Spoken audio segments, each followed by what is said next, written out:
Welcome back to the Study Abroad Pod. Today, we're taking a trip to Montevideo, Uruguay, where Kiana Raiford, USAC's Institutional Relations Project Coordinator, sits down with University of Iowa student Allison. What started with a canceled flight and missing luggage quickly turned into something much bigger. A city that felt immediately welcoming, a host family that made all the difference, and an experience that pushed Allison towards advocacy, shaping how she uses her voice, how she uses her Spanish, and her future career. Hi, my name is Kiana. I am the Institutional Relations Project Coordinator here at USAC. Today we're heading to Montevideo, Uruguay, and talking about what it's like to study abroad somewhere that feels both completely new and surprisingly comfortable. I am here with Allison today. Hello, I'm Allison. I am a third-year student at the University of Iowa. I'm majoring in international relations on the pre-law track, and I am minoring in Latin American studies and Spanish. And I studied abroad in Uruguay for the January 2026 session. And I chose Montevideo, Uruguay, because I wanted to practice my Spanish. I had studied abroad in Paris the spring semester of my sophomore year, and I just wanted more. And I really wanted to improve my conversational Spanish and learn more about different parts of the world. And I thought that I could benefit a future career in international relations if I took a trip to Latin America. And Uruguay looked super beautiful, and I liked that they did both Montevideo and a trip to Buenos Aires. Like, just sounded great. Latin America does not get enough hype, in my opinion. I'm saying, Before you left, what were you most excited about and what were you most nervous about? yeah. So, of course, I was most excited about the weather. I'm from Minnesota, which is like the tundra essentially.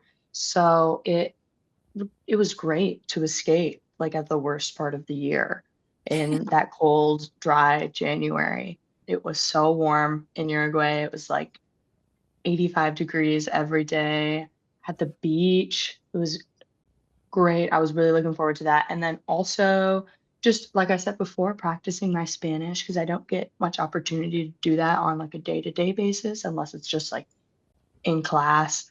So I was a little bit nervous about staying with the host family just because I had never done that before. When I was in Paris, I stayed in an apartment with other study abroad students from America.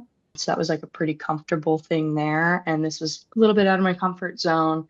And I knew that my host mom didn't speak any English and she was a little older. And I didn't know if there was going to be like difficulty communicating there. But it ended up being awesome. Did you think a J-term program was too short of a program? Do you think you still got a lot out of it, even though it was pretty short? Definitely got a lot out of it, but at the end, I was like, I wish I was here for like 2 more weeks or something. Because, of course, I was used to the full like semester. So 3 weeks, if you have the opportunity, maybe do it for longer. And how did you hear about this program? Was it just immediately after your Paris program, or did you find out in other ways? Yeah, I'm a University of Iowa study abroad peer mentor. So I'm kind of just like I'm pretty involved with the international program office. And I was just thinking about it. I'm hearing other people doing shorter programs after doing a semester, and I thought that sounds great. So I just looked, we have like a whole database full of programs, and I just filtered it by where can I speak Spanish and where can I go over the winter. And that was one of the couple options, and I said, that one sounds great.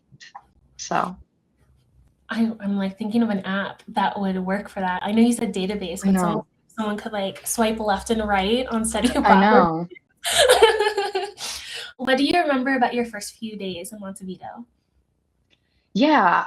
Well, you know, they did lose my luggage. I did have my luggage lost in Miami because my flight originally had ended up being canceled. So I was a little bit late getting down there, just a day, but it kind of made me a little nervous. And I got to Montevideo with just the clothes I was wearing. So I kind of, started off not super comfortable, but then when I got to my accommodation, my host mom called her daughter, and her daughter came over and brought me like several outfits to wear, and that was really a Okay. save. Oh my gosh. Yeah. It was so nice. So I got to be really stylish and with what they wear. And it just was really nice to be supported. Orlando, who works on site in Montevideo, helped me like call the airport and just kind of navigate getting my luggage back, which was nice. Just because, there was a language barrier and I maybe didn't have the vocabulary to beg the airport for my luggage back. But the stress was definitely overcome by just the welcome and support that I received. And of course, everyone in Montevideo was just super kind. So, Now, if you ever travel on your own and lose your luggage, you know what to do in that situation. exactly, exactly. It felt very different, like being in a large city, because Uruguay, like Montevideo, is the same size as the city that I'm from, Minneapolis. It's both around 3 million people. And so I thought they would be similar, but it wasn't. Montevideo was a lot more relaxed than Minneapolis is. Of course, people were friendly like they are in Minneapolis, but it was just like a lot like slower. Like I didn't feel like rushed or whatever. And I felt very safe. Like I felt safer than I do kind of where I'm from. There isn't any catcalling in Uruguay because actually there's a law that my professor was telling me about. Like if someone catcalls you while they're in their work uniform, you can report them to the police with evidence and you can get their wages Oh, as a payment for getting catcalled. okay. So I didn't get catcalled while I was there, and that is not true in the United States. Yeah, I was gonna say, I feel like we should take some notes over here. I know exactly. It just like it was a very progressive Mhm. environment. Like there was a lot of like political expression just like Mhm. everywhere, and that was very like accepted. Like that wasn't something that was trying to be covered up. There's a lot of graffiti because like under their dictatorship, that was a way of expressing themselves. And so like when you see graffiti down like in the US, some people would like think that like stereotypically that means that you're in like a dangerous area, but there it's just like that's just art. Like that's just us expressing ourselves. So I thought that was really interesting. I loved like reading all of it and just seeing all the art. So So interesting how different it is. We I just have know. a relaxed experience and like obviously the history is there, but I'm also like I wonder Yeah. if it's also a big part of that beach being right there with everybody. Yes. Everyone's like, I don't know, kind of want to work right now. I'm just gonna go to the beach, then I'll do my stuff. Besides Which going to the beach, did any of that change how you experienced your daily life over there? yeah, I mean, I just like was really chill. Mhm. Like I didn't feel like this impending need to keep doing something like I do here. Like it was okay to just like lay on the beach for 3 hours and not do anything. Still And that was studying great. So abroad, just with that vacation yeah, aspect to it almost. exactly. Yes. Awesome. Yeah, because in my prior experiences, I wasn't doing that. I was like, I have to go. Mhm. So it was nice. It was nice to change the pace. That's perfect. Was there a moment when it really hit you that you were like living abroad? Yeah, I mean, like just the first day that I got there, we did a walking tour of the city just with the 10 girls it was all girls who was studying abroad with me. So we did a walking tour of the center of the city with Orlando, and we came past like the town square, and there was just a group of like 20 elderly people just like tangoing in the square. And it was just so beautiful. And that just like it really was like, oh, like I'm not in America. We're not doing that. But it was lovely. We joined in. Yeah, So like other people's day to day is very different to our day to day. yes. And being able to Yes, I express, know I don't schedule tango into my day to day, but maybe I yeah, should. maybe you should start a class on campus. Yeah, exactly. What surprised you most about the city? Yeah, I think I just kind of felt immediately comfortable in Montevideo. Everyone was very kind and very friendly. Like I felt like I could strike up a conversation with anyone, which I really enjoy. Midwest represent. I think everyone like in the Midwest and Minnesota especially, you can just talk to people. And it was really nice just like kind of feeling accepted like that. It was really nice. And everyone was just kind of like looking out for each other and everyone was very friendly.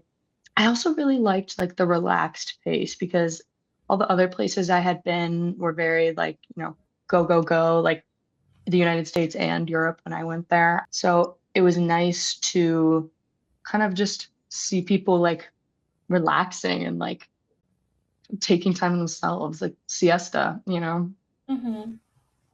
Yeah. What did a typical day look like for you while you were studying there?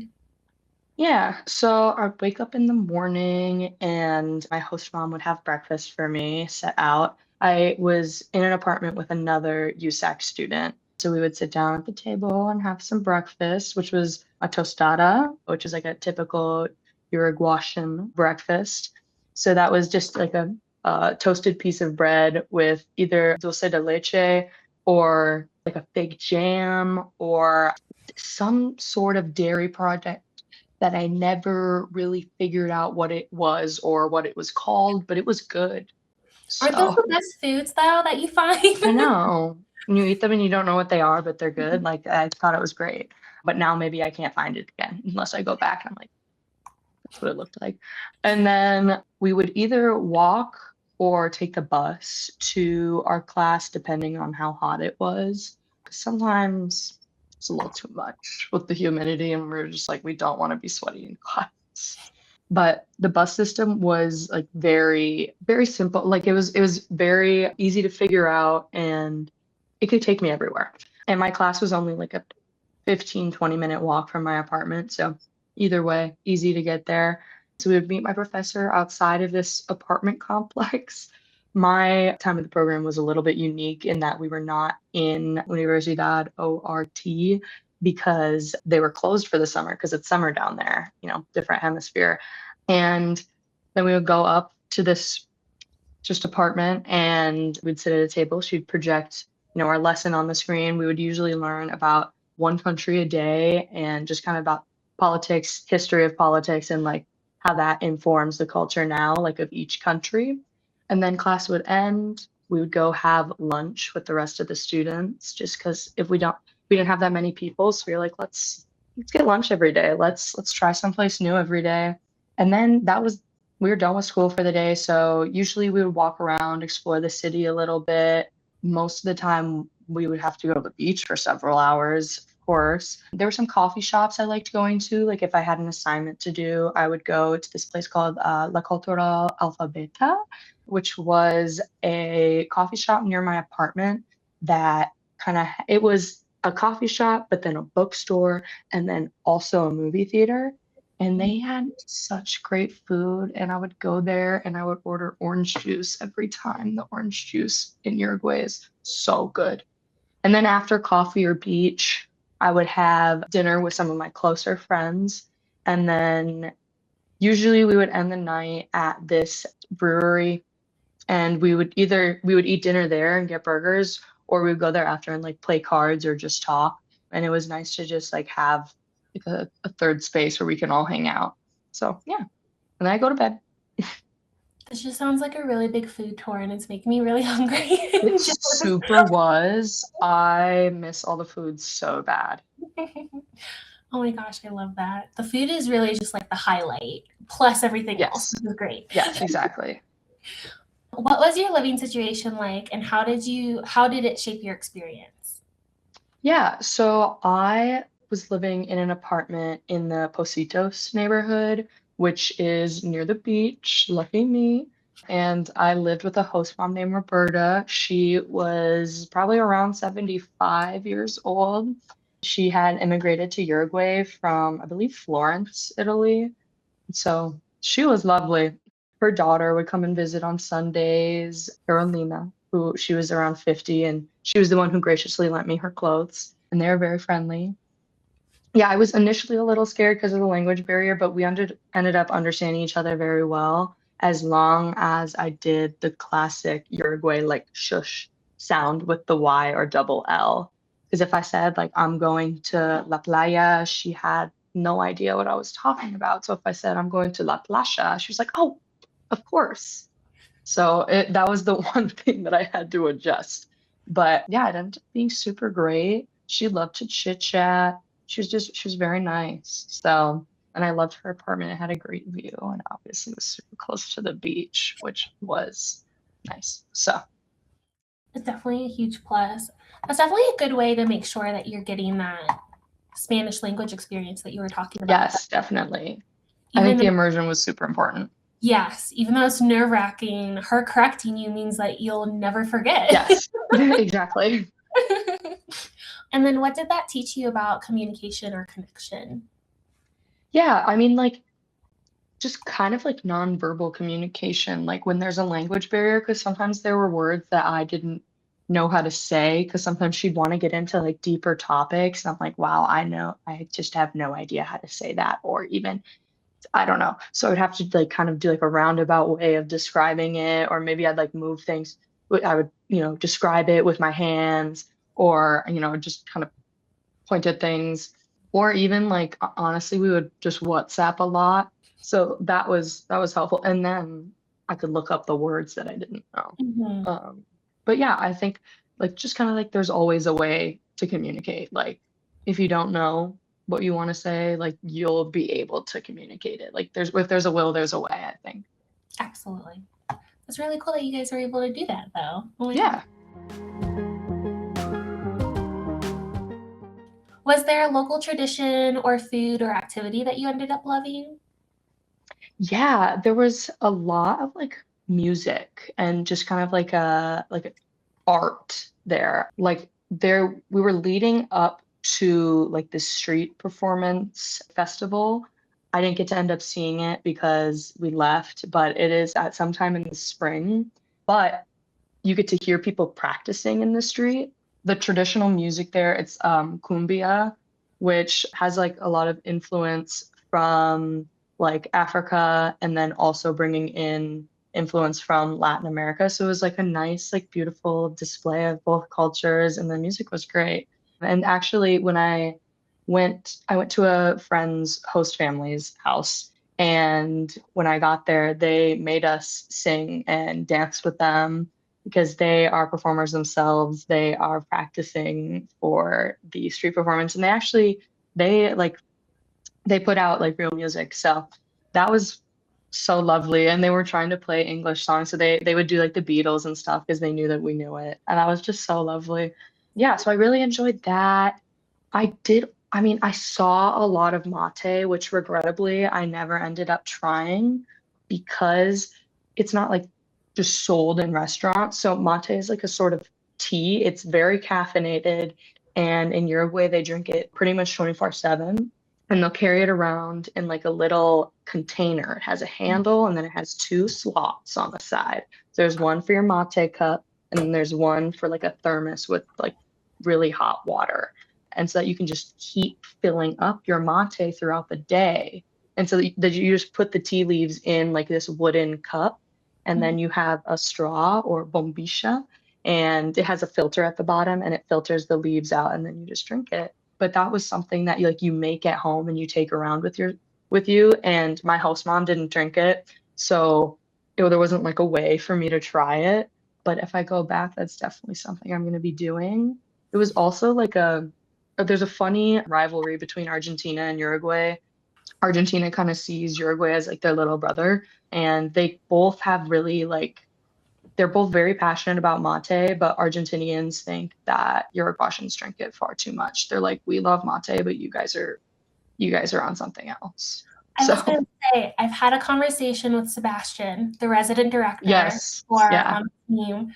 He like came to present to us to give us some information about the location. And I remember like the mate conversation dominated the meeting with how much like yes, people drink it and it's everywhere. it's And everywhere. it's like different hearing about it from a resident director, but like Yeah. hearing from a student that that's true is kind of funny too. Everywhere. And you would go into the bathrooms in like public facilities and they would have specific signs up that said, do not dump your mate in this sink.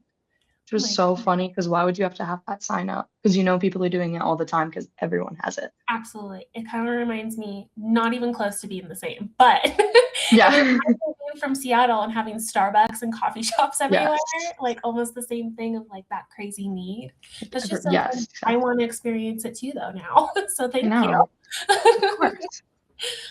For those headed over for J term, what should they absolutely not miss? Definitely go to the feria. I think that those are so cool and there are just so many cool things there. And even if you don't buy anything, like it's just like such a cultural staple there that you just have to do it. There's great food there. Hand squeezed orange juice, must. So good. And like empanadas and other food and like music. It's lovely. So definitely that. And I think just spend as much time on the beach as you can. It's important. Did you have a favorite place while you were there? Yeah, I loved La Cultural Alphabeta for like studying and working on homework. That was a nice place to just like kind of, go with my friends, work, eat good food, drink good orange juice. Then yeah, we would hang out at Montevideo Beer Company, play cards, just talk. And those were like places like very local. And they were both like pretty like young, which I enjoyed. I also really liked Positos Beach specifically, just because it was so big and there were just so many people there. And the waves weren't too much. So that was really nice. I'll say those. I'm taking notes for myself too. Don't worry. Yes, of course. Perfect. How was your class while you're there on the J term program different from the classes you take here at home?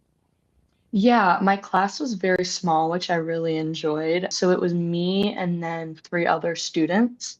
And then we were being taught by a professor and like she's also, I think, a PhD student. So she was pretty young, like late 20s. And so we just kind of like, just felt like I was having fun, really. Like I was learning, but we were like, she was like making jokes about it. She would show us like memes about like certain political topics, which was kind of awesome. Because then I felt like I was really learning about the culture. So I think it's really nice to learn from someone who like knows, who's like in with the culture. And I'm like, then I feel like I'm really getting the experience, like what the youth think of it. And then also just like as an international relations major, I think it's important for me to be taught about politics by people who are not from the United States, so I can kind of get away from that like US centered ideals and like just hear about different perspectives. I think that's really important.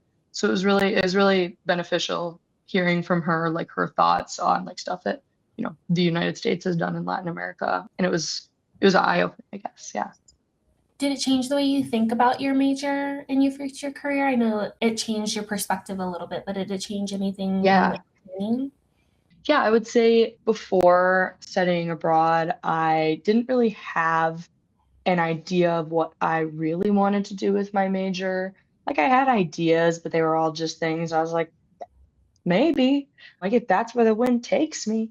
Before, I mean, I want to go into law. I wanted to do international law, but then like studying abroad in Uruguay and like learning about like Latin American politics, Latin American culture, like all of that, it sort of redirected me or maybe focused me more with my major because international relations is so broad.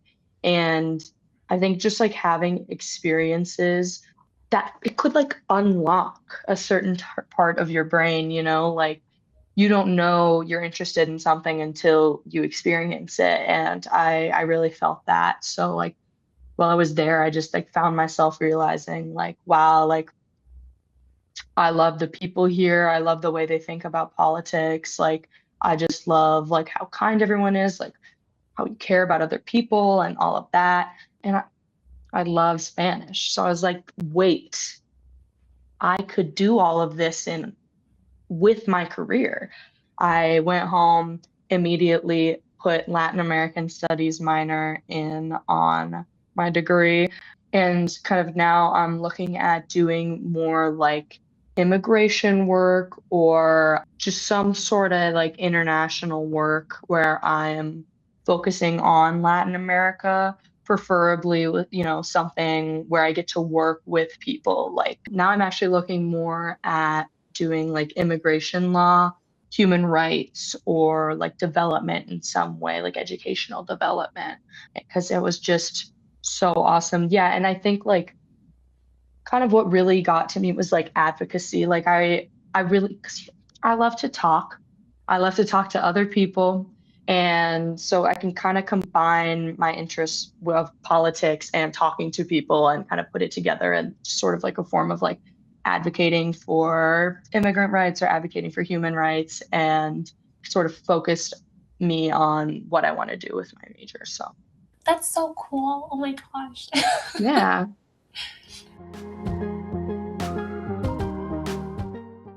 What skills or perspectives did you feel like you gained while you were there? I mean, definitely my like confidence with speaking Spanish improved. I felt very comfortable being wrong. Like I would Mm. just say incorrect grammar, incorrect words, but people didn't care. I was getting the message across. Like I think learning a new language, you just have to get comfortable being wrong because you can't be perfect all the time or else you're never going to talk. So I think that skill was really important for me, especially as a little bit of a perfectionist. So I really enjoyed that. I'm definitely an extrovert, so like being gaining that skill was nice in that I could actually communicate with locals in that language and feel more confident. So, and also just everyone was so nice about when I was wrong. They didn't care. They were like, "Oh my gosh, your Spanish is so good." And I'm like, "I just made 30 mistakes in one sentence. Thank you. It's awesome." And then I just really like I mean, I've talked about it before, but like I really value like cultural exchange. Like that's just one of my favorite things. Like since I was little, just I love hearing about different places, like different practices. It's like it just I love it. So that was like especially beneficial to me, like gaining the perspectives from Uruguay. Like I loved that so much. So Yeah, it goes like hand in hand. Like something I like to say when I talk to professors mhm. specifically that go abroad with us is you got to be comfortable with being uncomfortable. Yes, exactly. Yes, I think it's super important. Same with like speaking Spanish, like you're making all these mistakes, but like that cultural exchange and mutual respect that you're getting, like Yes. there's no ill intent behind it, and No. everyone's like supporting you while you're there, which is so great to hear. Yes. What is one moment or experience that you had that you'll never forget? Yeah, I was in Montevideo on New Year's Eve. So I got to reign in the new year in Uruguay, which was awesome. So everyone in my program, we went down to the beach and we were there for probably 4 hours.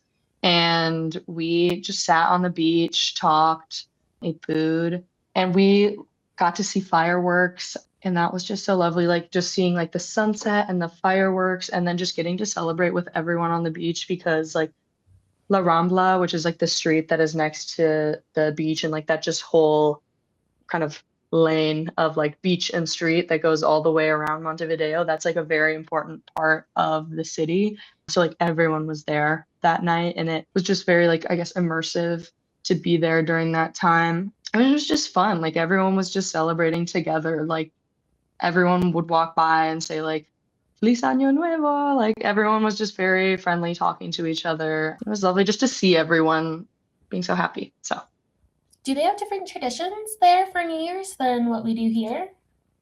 not really, no. Well, a little bit, I guess. I feel like the United States is more of a like, let's get crazy party. Mhm. And I would say in Uruguay, it's more of like a focus on spending time with family and friends. Maybe that will include partying, but there's less of a focus on it, I would say. It's that relaxed vibe you were talking Yes, about. exactly. Yes. Was there a challenge you faced while abroad that ended up teaching you something important? Yeah, I'm well, definitely losing my luggage. Well, I didn't lose it, but you know what I mean. Someone lost it. I think that was definitely like that was a nice, what's the word, exposure therapy. Because I'm just a pretty anxious person, but I kind of just threw it all out the window. I was like, well, this is how it is. And it was totally fine. Like I guess like it kind of taught me like not everything has to go as planned for you to like have a good time. And honestly, sometimes it's more beneficial if things don't go the right way. I always feel like I learn more when things don't go exactly as I expected. So that I think definitely helped a little bit. I definitely Yeah. see that. I went to Korea Yes. last year with a friend, Oh, fun. and she left her passport at a store, and we were 30 minutes away. So you talking about your luggage, like having someone there to help you and knowing how to, like, Yes. honestly, it wasn't even like finding a solution that you and her both had No. similarities. It was like being able Yeah. to ask for help, which was really what got Yes. the solution, which is really cool. Yes, for sure. What advice would you give to someone considering studying abroad in Uruguay? Yeah. Well, definitely try the mate. Try it. Because that's just such a huge cultural pillar. It's a necessity, right? I know. I wish I would have had the opportunity. But I mean, it's probably good I didn't get that much caffeine in one sitting. I don't know. I'd probably explode. But and then also I'd say like don't overpack. Buy the essentials there. They have great sunscreen because it is so sunny there. There was like a UV of like 11 every day. And so I was burning. Uh, but if I did remember to put on my sunscreen that I had bought at the grocery store there, I wouldn't burn because it was so strong because they're used to it. But yeah, just buy the essentials there. You don't want to take up space in your suitcase because you want to make sure you have a lot of things to bring home. Because there's like ferias where people, have their like homemade products that they've made that you can buy. And of course, I indulged in that, but thankfully I didn't overpack, so I had a lot of room in my suitcase. If you could go back and tell yourself one thing before you left, what would it be? I think just like chill out.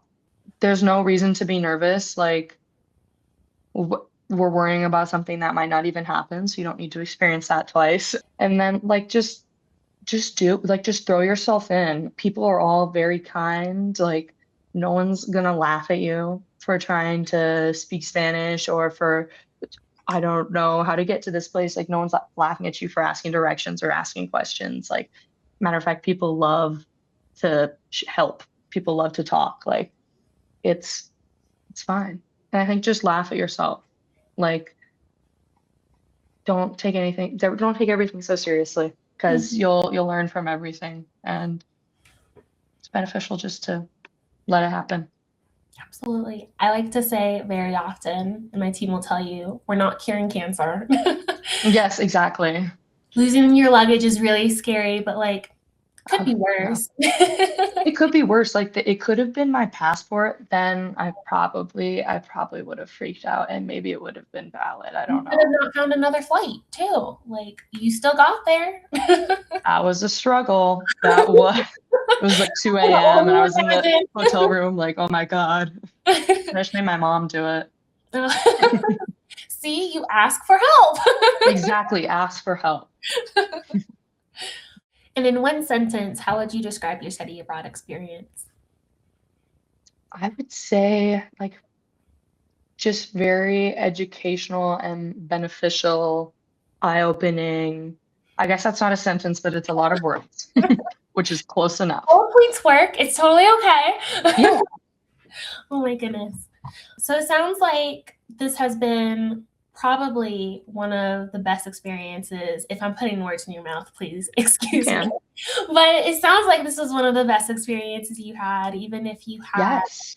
some moments of unclarity, like losing your luggage, missing your flight a little bit, the nervousness of being with a host family, which you Mhm. don't have experience with. But Yeah. honestly, one thing that you said that stood out to me the most was being uncomfortable and how everyone was Yes. okay with you making mistakes. Like, no one expects you Yeah. to be perfect in No. any situation, but studying abroad, especially in a country Of you've never been course. to. Yes. That's the Um, point. yeah, exactly. And then being able to still gain that educational aspect of studying abroad Mhm. that you're looking for in a very different setting, like outside Yes. with a very laid back professor, not in front Loved of her. you. Shout out Flo.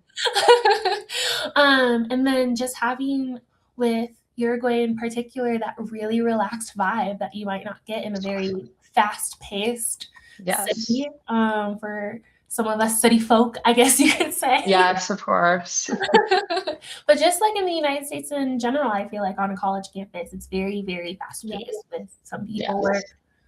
2, 3, maybe 4 jobs, taking 6 classes. So being Yes. able to have that educational aspect, but still not be high speed all the time. Yes. Seems like this was like, even though very nerve-wracking in the beginning, with especially with how it started, Yes. it became probably one of the most impactful, and you Yeah, got for sure. really comfortable in a very short period of time, 3 weeks. Yeah. Awesome. Cool. Well, I'm going to take everything that you've said, all the recommendations, not just for future students, but for myself. It is Perfect. on my next list of places to Good. visit. Thank you so much for joining, and I hope you Of have a course. future trip planned to go again and taste that Yes. mate. I know. Gosh. Awesome. Okay, bye. Oh, bye.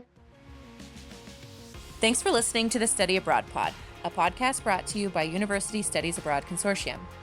Please listen, subscribe, and review us on Buzzsprout or wherever you get your podcasts. You can follow USAC on all your favorite social media channels at Study Abroad USAC, and if you have an idea for a future episode, or you want to learn more about study abroad, you can email us at studyabroad@usac.edu.